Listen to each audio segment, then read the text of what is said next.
छोड़ दो मुझे, छोड़ दो मुझे, जाओ यहाँ से, मेरे पास मत आना, छोड़ दो मुझे, प्लीज, मुझे मत। रिलैक्स, शांत, कूल, कूल कूल। मुझे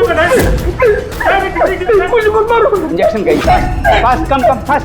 रेडी, शांत, रिलैक्स। कुछ नहीं होगा। पापा संभालो क्या संभालो। अरे ये क्या कर रहे हो? बच्चों की तरह क्यों जिद कर रहे हो? सुशील जी, उनका स्लीव ऊपर करो। कुछ जाने दो, मुझे मारो। बस बस बस बस प्लीज, मुझे मारो।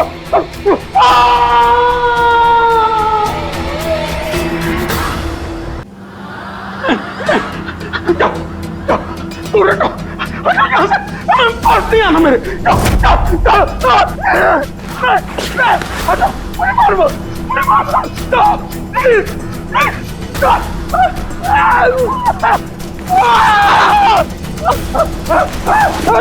छोड़ दो मुझे, छोड़ दो मुझे, जाओ यहाँ से, मेरे पास मत आना, जाओ यहाँ से, मुझे मत मारो, छोड़ दो प्लीज, मुझे मत जाओ, प्लीज, मुझे मत मारो, मुझे छोड़ दो प्लीज, मुझे मारो।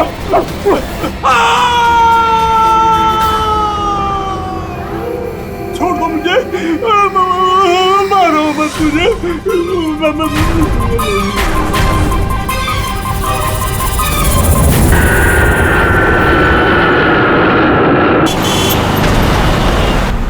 थोड़ा जल्दी चलाओ।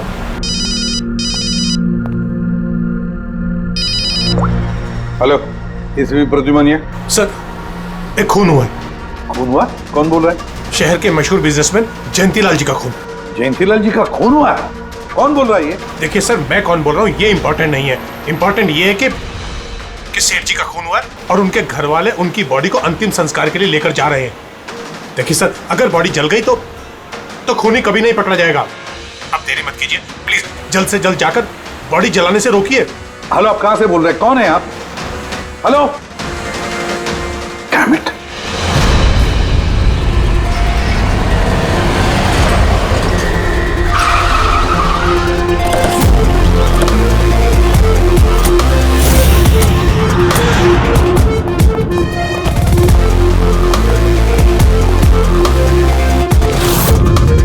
अरे कौन है आप लोग? ऐसे कैसे घर में अंदर आ रहे हैं? हम लोग सीआईडी से हैं। घर के सारे लोग कहाँ हैं? सर वो लोग तो साहब की बॉडी लेकर शमशान घाट गए हैं। शमशान घाट गए?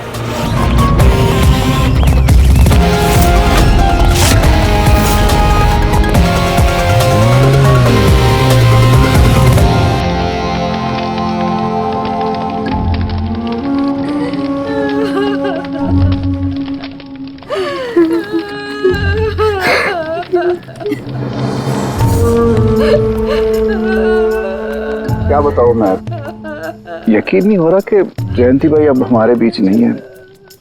15 साल पुरानी दोस्ती थी मेरी। वो तो मेरे बड़े भाई जैसे थे। पता नहीं ये सब कैसे अचानक से हो गया।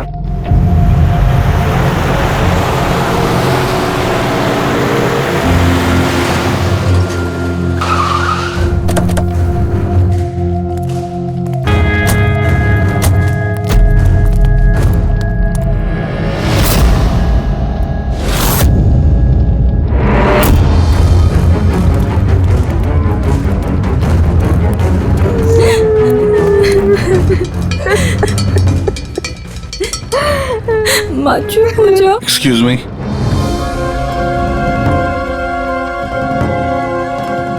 देखिए हम लोग सीआईडी से हैं। हाँ? जयंतीलाल जी के परिवार वालों से मिलना चाहते हैं। मैं जयंतीलाल जी की पत्नी दीपा। दीपा जी, हमें पता है ये सही समय नहीं है पूछताछ करने की, मगर क्या करें, वो जयंतीलाल जी की मौत के बारे में हमें कुछ पूछताछ करनी है। पूछिए, क्या पूछना चाहते हैं आप लोग? आप सुशील जयंती, उनका बड़ा बेटा। सुशील जी, हमें खबर मिली है कि आपके पिता की मौत एक नेचुरल डेथ नहीं थी, उनकी हत्या हुई है। क्या? ये कैसा हो सकता है? I'm डॉक्टर सूरज। मैं जयंतीलाल का फैमिली डॉक्टर हूँ। मैंने ही कल रात उनको चेक करके उन्हें डेथ सर्टिफिकेट दिया था। He died a natural death। ये सही कह रहे हैं। जयंती भाई की मौत सभी घर वालों के सामने ही तो हुई थी, और इतने सालों से मेरा इस परिवार से रिश्ता है, वो लोग झूठ क्यों बोलेंगे? तो आप लोगों ने इतनी जल्दी में बॉडी क्यों जला दी? तो क्या ये भी गुनाह है? इतने महीनों से पिताजी बीमार थे, कितने इलाज किए, कितनी कोशिशें की, नहीं बचे वो। देखिए, हमें इंफॉर्मेशन मिली है कि जयंतीलाल जी की हत्या हुई है। क्या? हमने आपके पड़ोसियों से भी पूछा, उन लोगों ने भी कल रात जयंतीलाल जी के चिल्लाने की आवाज सुनी थी। देखिए, पड़ोसियों ने जो कहा वो सही है, लेकिन उनको या आप लोगों को सही बात नहीं पता है। और वो सही बात क्या है? पिछले 3 महीने से डैडी की दिमागी हालत भी ठीक नहीं थी। वो ना सिर्फ लोगों को और बातों को भूलने लगे थे, बल्कि उनको हेल्यूसिनेशन यानी भ्रम हो गया था। गलत सही, सच झूठ का फर्क उनको समझ में नहीं आ रहा था। दौरे पड़ने लगे थे उनको लगने लगा था जैसे उनको कोई मारने वाला है। कल रात भी उनको ऐसा ही दौरा पड़ा था।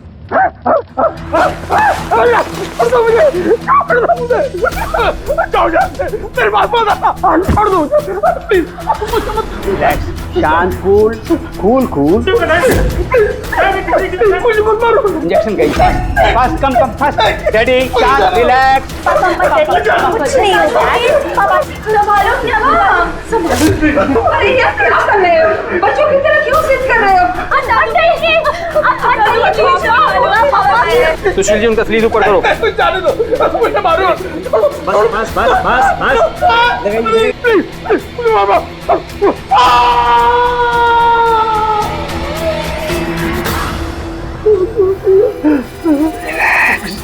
और इस बार अटैक इतना बड़ा था कि मुझे उन्हें बेहोशी का इंजेक्शन देना पड़ा, और 2 घंटे बाद उनकी मौत हो गई। मैं आपको सारी डिटेल्स दे सकता हूँ, उनकी मेडिकल रिपोर्ट्स, मेडिकल हिस्ट्री, दवाइयाँ, सब कुछ दे सकता हूँ मैं आपको। हो गई तसल्ली आपको? अब हम अपना काम कर लें। इतनी जल्दी भी क्या है हेमंत? जरा सच तो सामने आ जाए।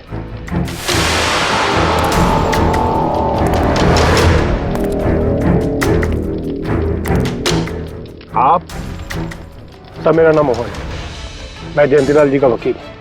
मैंने आपको फोन किया था सर। मोहन जी, आपको ऐसा क्यों लगता है कि जयंतीलाल जी की हत्या हुई है? मेरे शक की वजह है उनकी वसीयत। लेकिन ऐसा क्या है इस वसीयत में? सब कुछ, कि उनकी जायदाद में से किसको कितना हिस्सा मिलेगा। उससे क्या फर्क पड़ता है? हम सब एक फैमिली हैं, किसी को छोटा किसी को बड़ा शेयर मिलेगा, यही ना? दैट्स ओके, कोई फर्क नहीं पड़ता है। अगर जयंतीलाल जी की मौत नेचुरल ना होकर मर्डर साबित हुई तो आप में से किसी को भी उनकी जायदाद का कोई हिस्सा नहीं मिलेगा। Nothing at all. ऐसे कैसे हो सकता है? मुझे बराबर याद है कि 1 साल पहले उन्होंने मेरी सलाह लेकर ही ये वसीयत बनाई थी, और उसमें तो ऐसा कुछ भी नहीं लिखा था। दीपा जी, 3 महीना पहले उन्होंने नई वसीयत बनवाई थी। ये क्या बोल रहे हैं आप? ये कैसे हो सकता है? ये सब कुछ बकवास है। अरे पिताजी आपको कब मिले? आप तो 3 महीने से हमारे घर पे आए नहीं, और पिताजी भी 3 महीने से घर के बाहर निकले ही नहीं। तो फिर? हेमंत, वो खुद मेरे ऑफिस में आए थे 3 महीना पहले। दीपा जी, 3 महीना पहले उन्होंने नई वसीयत बनवाई थी। ये क्या बोल रहे हैं आप? ये कैसे हो सकता है? ये सब कुछ बकवास है। अरे पिताजी आपको कब मिले? आप तो 3 महीने से हमारे घर पे आए नहीं, और पिताजी भी 3 महीने से घर के बाहर निकले ही नहीं। तो फिर? हेमंत, वो खुद मेरे ऑफिस में आए थे 3 महीना पहले। मैं अब जिंदा नहीं रहूंगा। आप क्या कह रहे हैं सर? कोई मेरी जान लेना चाहता है, मुझे मार डालेगा। सर, कैसी बात कर रहे हैं आप? कौन है जो आपको मारना चाहता है? कोई अपना, मेरे परिवार के सदस्य में कोई है। मुझे पूरा यकीन है कि मैं अब चंद दिनों का मेहमान हूं। सर, कौन है वो? कहा ना, कोई अपना।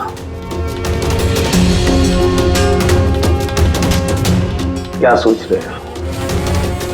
पुलिस के पास जाऊं? यही कहना चाहते हो? सर मैं पुलिस को खबर करूं? नहीं, पुलिस वाले भी अब मुझे पागल समझेंगे। तुम मेरा एक काम करो मोहन, मेरा वसीयतनामा बदल डालो। अगर मेरी मौत हो जाती है और मौत के बाद ये साबित होता है कि उसका कारण मेरा परिवार है, तो मेरा बिजनेस, मेरा पैसा, मेरा कुछ भी परिवार के किसी भी सदस्य के नाम नहीं होगा। सर अगर परिवार के सदस्य को नहीं मिलेगा तो किसको मिलेगा?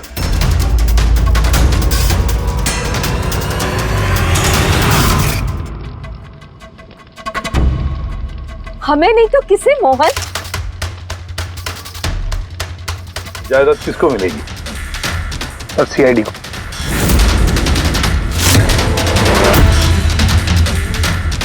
क्या बकवास कर रहे हैं आप?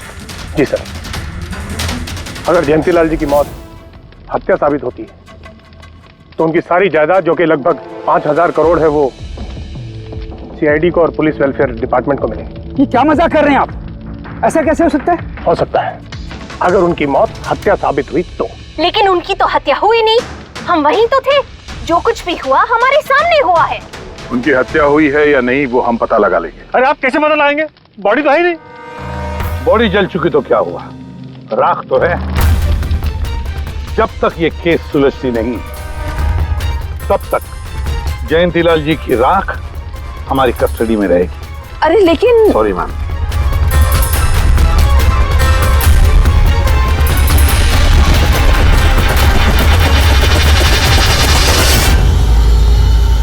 मोहन जी, सर जरा बताइए, क्या जयंतीलाल जी ने खुद आपसे कहा था कि उनके परिवार वालों में से कोई है जो उनकी जान लेना चाहता है? जी सर। क्यों?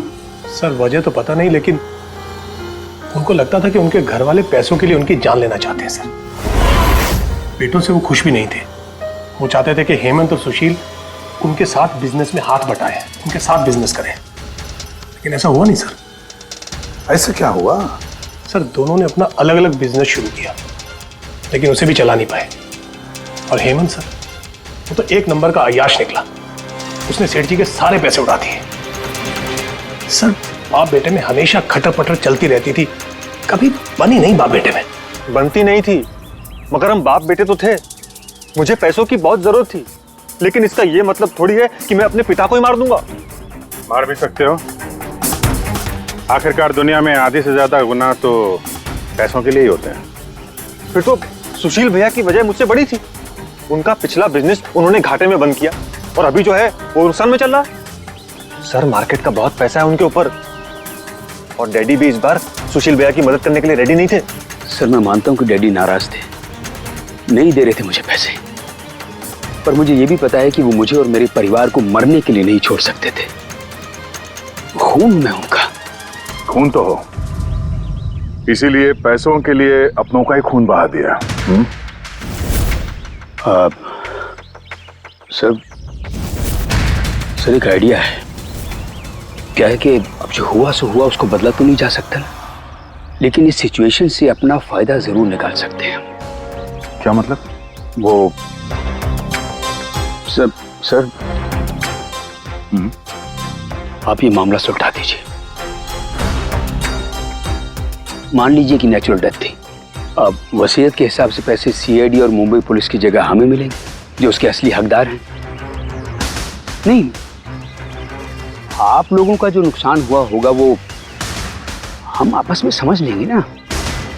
सुशील जी, हर आदमी एक जैसा नहीं होता, और दोबारा ऐसे बात करने की गलती नहीं करना, समझे? तुम अपनी दादाजी से बहुत करीब थी ना? दादाजी मुझे बहुत प्यार करते थे।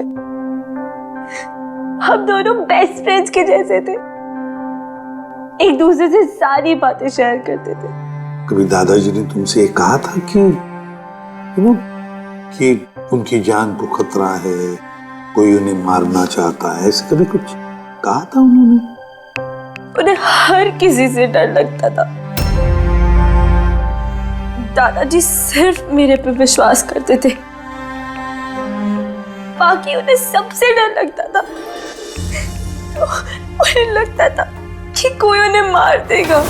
चलो दादू, अब हम खाना खाएंगे। क्या ये? चलो चलो चलो चलो दादू। मुझे वो सब लोग इसमें जहर मिला के मुझे मारना चाहते हैं। कौन मारना चाहता है दादू आपको? वो सब लोग मिले हुए हैं, सब मेरे खिलाफ साजिश कर रहे हैं। तू भी मत खा, अरे फेंक दे, वरना तू भी मर जाएगी। दादू आप मेरा विश्वास करो, ये खाना मैंने अपने हाथों से बनाया, इसमें कुछ नहीं है, इसमें जहर भी नहीं, कुछ नहीं है। दादू आप मेरा विश्वास करो। देखो देखो देखो, मेरे हाथों में खा रही हूँ ना, देखो देखो, मुझे कुछ हुआ, मैंने अपने हाथों से बनाया। चलो दादू, चलो चलो चलो, खाओ खाओ खाओ खाओ। गुड दादू, गुड दादू। चलो एक और बाइट, जल्दी से जल्दी से जल्दी से जल्दी से एक और बाइट खाएंगे।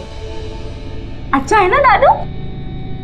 गुड गुड, चलो मुझे चलो। कितना प्यार करती है, तू मेरा कितना ख्याल रखती है, बाकी सब लोग मेरी दौलत के पीछे मुझे मार देंगे।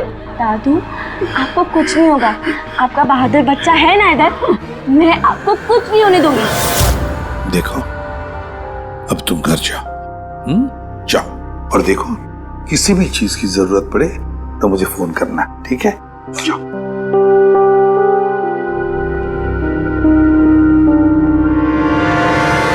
हाँ सारुके, बता क्या निकला राख में से? बॉस, राख में से बड़ी जबरदस्त बात निकली है। हालांकि इस राख ने मुझे कम परेशान नहीं किया, लेकिन मैंने भी इसका मुंह खुलवा ही लिया, है ना? तो फिर बता दे यार। बताता हूं। तारिका। हाँ सर, हमने इस राख का स्पेक्ट्रोस्कोपी टेस्ट किया। फिर रिपोर्ट से बात साबित हो गई है बॉस कि जयंतीलाल की मौत नेचुरल नहीं है, जयंतीलाल को मारा ही गया। क्या कहा तुमने? जयंतीलाल की मौत नेचुरल डेथ नहीं थी? नहीं। कैसे सारुके, कैसे मारा? लार्सनिक से। लार्सनिक? जयंतीलाल की राख में हमें लार्सनिक मिला है बॉस। राख में से लार्सनिक? सर कुछ केमिकल्स और हेवी मेटल्स, धातु ऐसे होते हैं जो जलने पर भी नहीं खत्म होते। लार्सेनिक उनमें से एक है, इसलिए लाश के पूरी तरह जल जाने के बावजूद उसमें मौजूद लार्सेनिक जलाने और राख में ऐसे ही रहा। लेकिन एक बात समझ में नहीं आ रही है सारुके, कि अगर जयंतीलाल की मौत लार्सनिक की वजह से हुई है तो फिर उसके फैमिली डॉक्टर सूरज को ये पता कैसे नहीं चला? पता कैसे नहीं चला? उसने नेचुरल डेथ का सर्टिफिकेट इश्यू किया ही कैसे और क्यों? बॉस, अगर लार्सनिक जैसा जहरीला केमिकल इंसान के शरीर में एक साथ बहुत ज्यादा मात्रा में पहुंचा दिया जाए तो इंसान की तुरंत मौत हो जाती है, लेकिन अगर यही जहर धीरे धीरे थोड़ी थोड़ी मात्रा में उसके शरीर में पहुंचाया जाए तो उसकी मौत एक साथ एकदम नहीं होती है। पहले उसकी याददाश्त जाती है, फिर उसे अजीब अजीब से सपने आने लगते हैं, उसे हेलुसिनेशन होने लगता है, भ्रम होने लगता है, फिर पागलपन के दौरे पड़ते हैं। और जयंतीलाल के साथ ये सब कुछ हो रहा था। लार्सनिक? जी हाँ, लार्सनिक। और इससे यह साबित हो गया कि जयंतीलाल जी की मौत बीमारी से नहीं बल्कि उनका खून किया गया। लेकिन ये किया किसने? वही पता करने हम लोग यहाँ हैं। अभिजीत, जयंतीलाल जी का कमरा चेक करना पड़ेगा। Okay sir.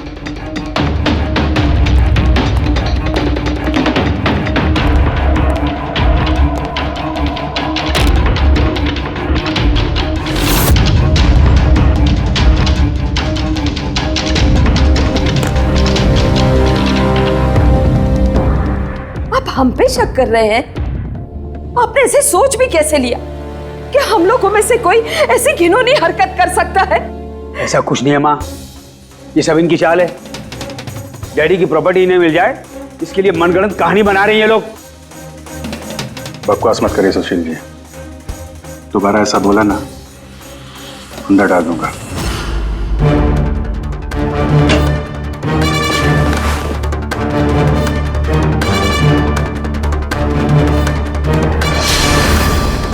आप धमकाकर हमें चुप करा सकते हैं लेकिन कुछ साबित नहीं कर सकते। एग्जैक्टली। आप लोग ये सब कुछ इन 5000 करोड़ के लालच में कर रहे हैं ना? बोल चुके आप लोग, अब बस। सीआईडी को अपना काम करने दीजिए। क्या मजाक नहीं चल रहा है? एक आदमी का खून हुआ है, खून। आप सबकी भलाई इसी में है कि हमारे साथ कोऑपरेट करें। अच्छा, अब सीआईडी धमकाने भी लगी है। ये धमकी नहीं है, ये आशी आशीष आशी बेटा, आशी क्या हो गया? आशी बेटा, आशी बेटा उठो। आशी आंखें खोलो, क्या हो गया तुम्हें? आशी आशी बेटा क्या हो गया? अरे जरा देखो इसे भी, क्या हो गया मेरी बच्ची को? आशी क्या हुआ? आंखें खोलो, हो गया। आशी बेटा, आशी बेटा, आशी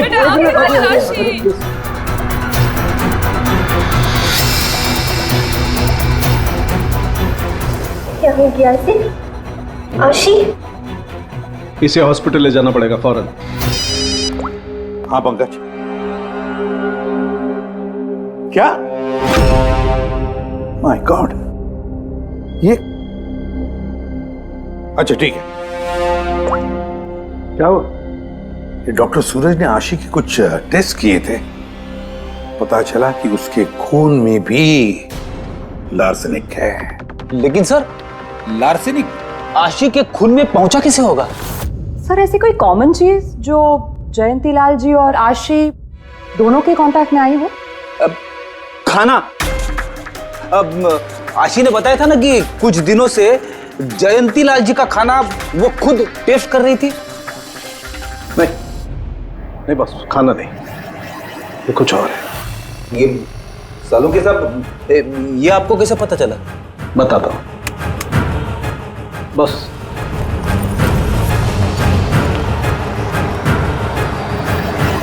ये है वो बाल जो हमें जयंतीलाल के हेयर ब्रश में से मिला है। अब लार्सेनिक तो अधिकतर नाखूनों में और बालों में ही जमा होता है, तो जब हमने इस बाल के छोटे छोटे टुकड़े करके एनालिसिस किया तो रिजल्ट आया ये। और सर हमने इन टुकड़ों का एटॉमिक अब्जॉर्प्शन टेस्ट किया तो पता चला कि दूसरे केमिकल्स के साथ साथ इसमें लार्सेनिक भी है। अब क्योंकि बाल धीरे धीरे बढ़ते हैं इसलिए हमने इस रिजल्ट को कैलेंडर के साथ टैली किया। बॉस, तब हमें पता चला कि जयंती लाल को ये लार्सेनिक 8 से 10 दिन के गैप में दिया जा रहा। और 8-10 दिन के गैप में? इसका मतलब जो भी है, जयंतीलाल को हर 8-10 दिन के इंटरवल पर लार्सेनिक दे रहा था, धीरे धीरे मार रहा था। और इसकी शुरुआत हुई बॉस 3 महीने पहले। 3 महीने पहले? सर हाँ, फिर तो खूनी जयंती लाल जी के घर वालों में से कोई नहीं होगा। परिवार वाले 8-10 दिन तक इंतजार क्यों करेंगे? एक ही बार में मार देंगे। फ्रेडी, परिवार वाला भी तो जयंतीलाल को धीरे धीरे मार सकता है ताकि किसी को उस पर शक ना हो। सर पिछले 3 महीने से कुछ मसाज करने वाले आ रहे थे, मैंने बताया तो था आपको। हाँ, चेक कर चुके हैं हम उनको। उनके अलावा और कोई आता था क्या? कोई एक हो तो बताओ। उनके दोस्त, पुराने बिजनेस पार्टनर और ऑफिस के स्टाफ वगैरह बहुत सारे लोग आते रहते थे घर पे। जी, डैडी बहुत सोशल थे, लोगों से मिलना जुलना, पार्टीज में जाना उनको बहुत अच्छा लगता था। इसीलिए जब उन्होंने बाहर जाना बंद कर दिया तो लोग उनसे मिलने घर पर आने लगे। लेकिन इन लोगों को हम अच्छी तरह से जानते हैं सर, इनमें से कोई ऐसा नहीं कर सकता है। भाभी देखिए ना, ये कैसा निशान लगा है। 4 बार धोया, 4 बार छुटाया, फिर भी नहीं हट रहा। अरे ठीक से धो ले, साफ हो जाएगा। अरे भाभी कितनी बार रगड़ा, नहीं जा रहा। और जाएगा भी नहीं, क्योंकि ये दाग खून का है। खून? जी हाँ। सुनिए, आपके कुर्ते पे ये खून का दाग कहाँ से आया? आपको कहीं चोट लगी है क्या? क्या हुआ आपको? मुझे नहीं पता। अरे मुझे मेरे कुर्ते पर कहाँ से आया?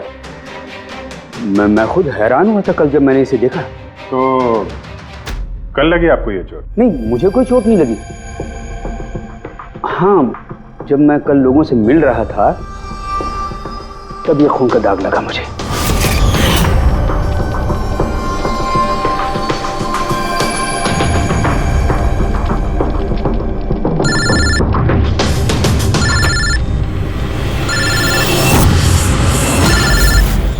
बिना चोट खून के धब्बे?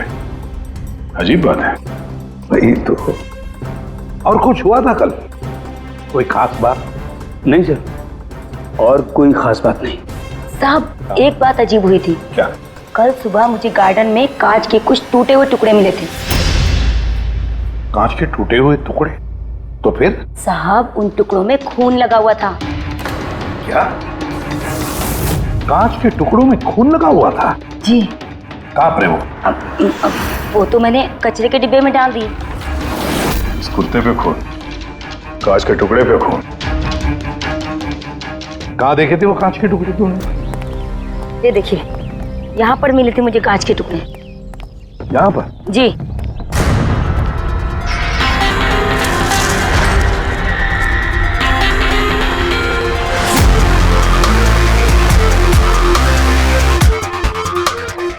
टूटा हुआ बल्ब है सर। बल्ब का टुकड़ा मिला क्या उसको? काम करो अभिजीत, इस घर में जितनी भी लाइटें हैं, लैंप्स हैं, सब चेक करो, देखो कोई बल्ब गायब है क्या।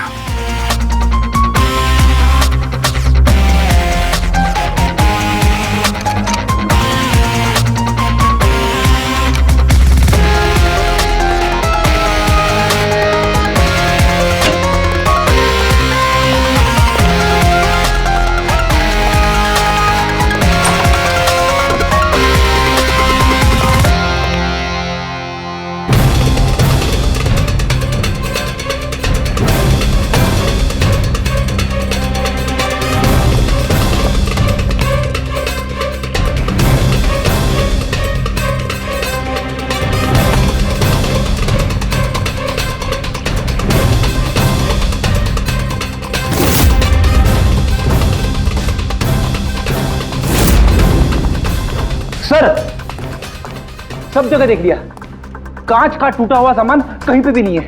सर कुछ नहीं मिला।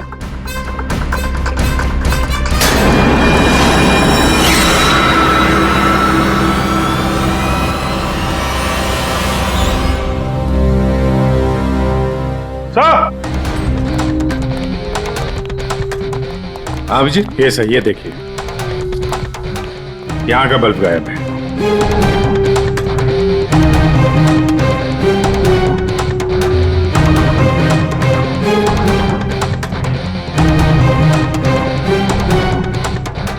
बड़ी अजीब बात है, ये लैम्प तो बिल्कुल ठीक था।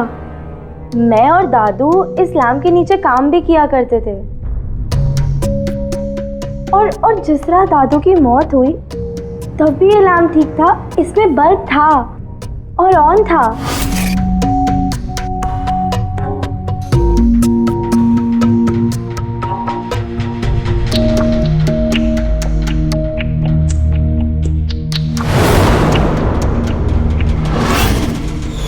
तो फिर इस लैम्प से बल्ब अचानक गायब कैसे हो गया? क्या कविता?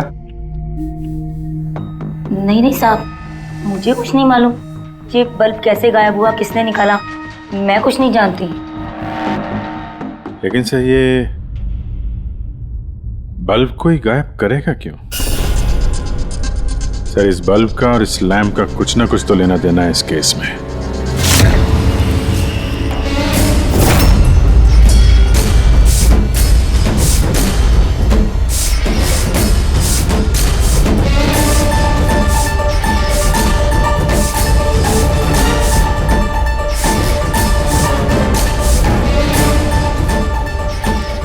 बॉस, ये धब्बे देख रहे हो?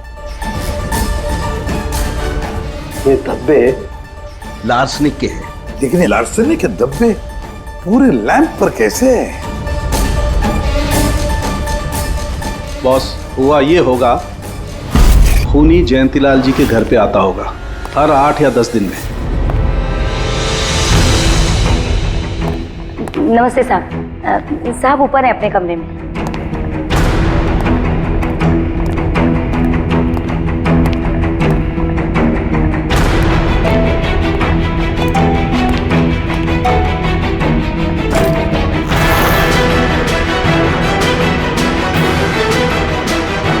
और चुपके से जयंतीलाल के टेबल लैंप पे लार्सनिक छिड़कता होगा।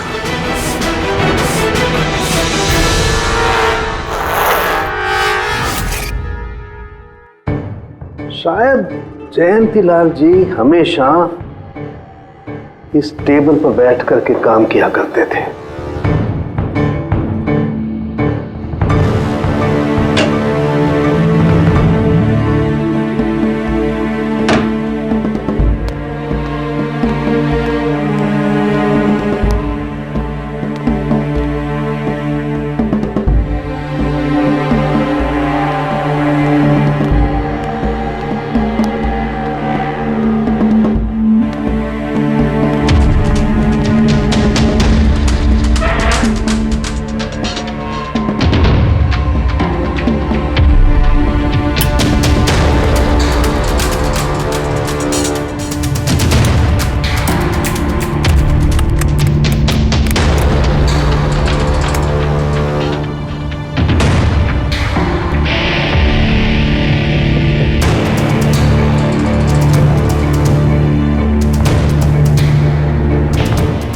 और जैसे ही ये बल्ब गर्म होता था, लार्सनिक धीरे धीरे फैलकर जयंतीलाल जी की सांसों में घुल जाता था।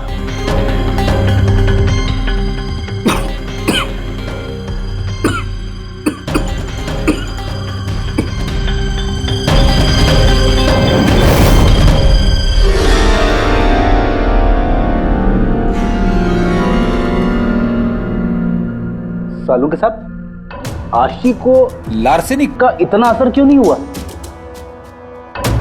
उसे लार्सनिक का इतना असर इसलिए नहीं हुआ फ्रेडी, क्योंकि वो यहां हमेशा नहीं रहती थी। कभी कभी आती थी अपने दादाजी के पास।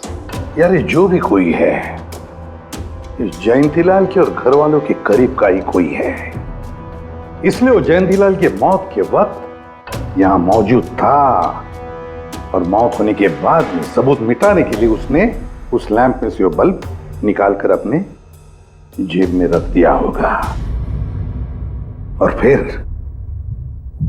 सभी घर वालों से मिलते वक्त सुशील जी को भी अपने गले लगा लिया। जैसे सुशील को उसने गले लगा लिया, उसके जेब में जो उसने बल्ब छुपा के रखा होगा वो फूट गया, जिसकी वजह से उसके कमर में जख्म भी हुई और उस जख्म से जो लहू निकला, जो खून निकला, वो सुशील के कपड़ों पर आया। मतलब सर खूनी घर वालों में से कोई होगा? नहीं फ्रेडी, घर वाला तो नहीं लगता, और घर वाला होता तो बल्ब जेब में रख के थोड़ी ना घूमता। ये तो कोई ऐसा आदमी है जिसके पास वही एक मौका था सबूत मिटाने का, वो चंद मिनट। घर वाला तो कभी भी निकाल लेता। सर उस दिन तो कितने लोग आए थे यहाँ, खूनी का पता कैसे चलेगा? सर उस दिन मीडिया के लोग भी आए थे, कौन आया कौन गया ये सब रिकॉर्ड तो किया ही होगा उन लोगों ने। तो चलो देख लेते हैं किस किस ने सुशील जी को गले लगाया था।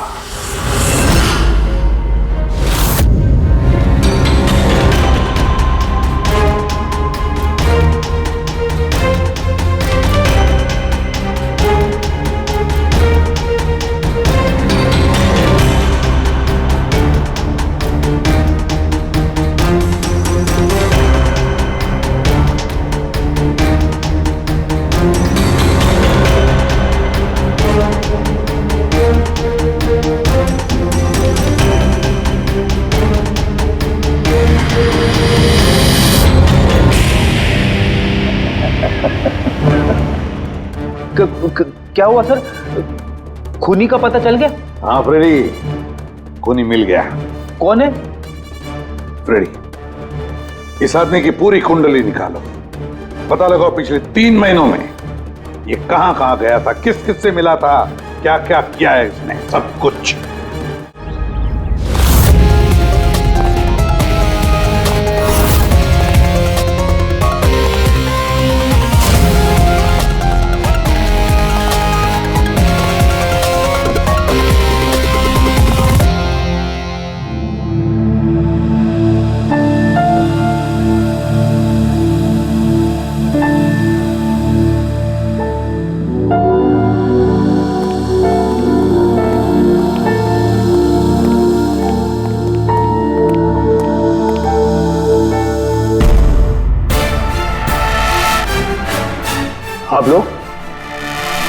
आप लोग फिर यहाँ हैं?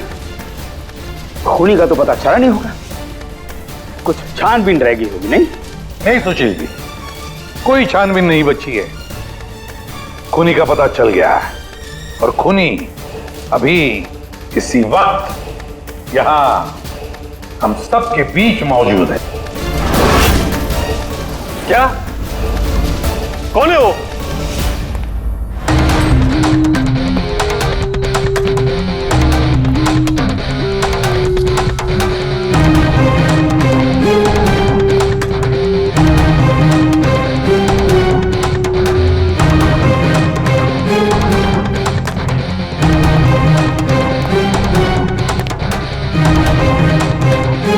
अरविंद जी,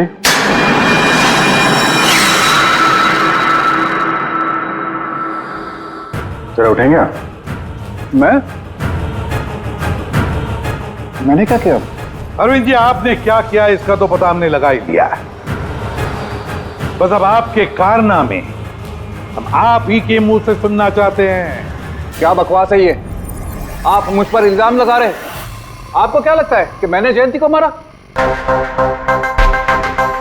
अभिजीत, मौका मिला था, मान जाते तो सबके सामने कपड़े नहीं उतरते। जरा एक कुर्ता उठाना। क्यों? अरे उठाओ सर। क्यों?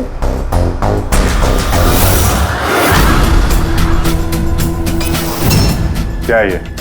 निशान कैसा है? हाँ? कौन सी भाषा बोल रहे हो तुम? हिंदी में बोलो, हिंदी में, मातृभाषा है हमारी। भूल गए क्या? याद दिलाओ। हाँ? नहीं सर,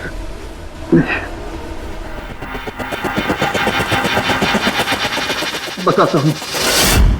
नफरत करता था मैं जयंती से। 5 साल पहले हमने एक बिजनेस शुरू किया था। आज ये इतना बड़ा 5000 करोड़ का एम्पायर है ना, वो मेरे मेहनत की कमाई थी। मैंने अपनी जिंदगी की सारी जमा पूंजी इस बिजनेस पे लगाई थी, पर जयंती की नीयत में खोट थी। उसने मुझे धोखा दिया, मुझे मेरी कंपनी से निकाल दिया। तब मैंने सोचा कि जब मौका मिलेगा तो मैं इसका हिसाब चुकता करूंगा। और वो मौका तुम्हें मिला 3 महीने पहले एडवोकेट मोहन के ऑफिस में, जहां पर जयंतीलाल जी भी आए थे और तुमने चुपके से उन दोनों की बातें सुन ली थी। अगर मेरी मौत हो जाती है और मौत के बाद ये साबित होता है कि मेरी किसी ने हत्या की है, तो मेरा बिजनेस, मेरा पैसा, कुछ भी मेरे परिवार के किसी भी सदस्य को नहीं मिलेगा। सर, अगर परिवार के सदस्य को नहीं मिलेगा तो किसको मिलेगा? सीआईडी को, जो मेरा मर्डर इन्वेस्टिगेट करेगा। मुझे लगा अच्छा मौका है, जयंतीलाल को मारूंगा मैं और शक जाएगा उसके परिवार पर। और इसीलिए तुमने जयंतीलाल की तरफ दोस्ती का हाथ बढ़ाया, एक नया प्रपोजल लेकर। क्यों? मेरे दिमाग में एक आइडिया था जिसके लिए मेरा उसके घर बार बार जाना जरूरी था।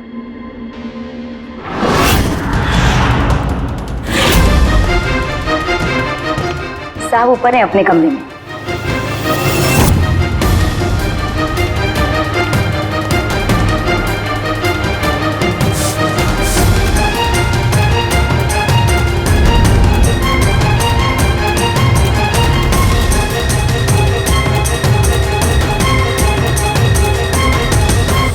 लेकिन एसीपी साहब, आपको इन पे शक कब हुआ? दीपा जी, जयंतीलाल जी की अंत्येष्टि के दिन जो मीडिया कवरेज हुआ था, जो मीडिया वालों ने वीडियो फुटेज लिया था, उसकी मदद से जयंतीलाल जी के अंत्येष्टि के दिन घर के बाहर जो इन्होंने कुर्ता पहना था, शमशान भूमि पर वो कुर्ता बदल दिया गया था, क्योंकि उस पर खून जो लगा हुआ था। क्यों Arvind ji?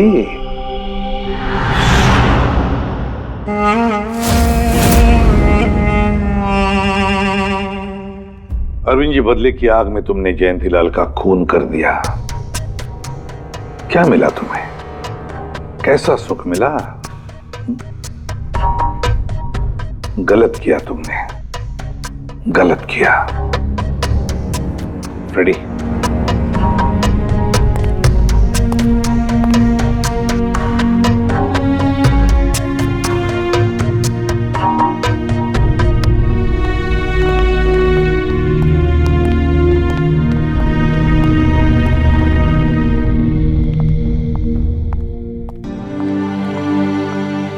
Thank you sir, thank you very much.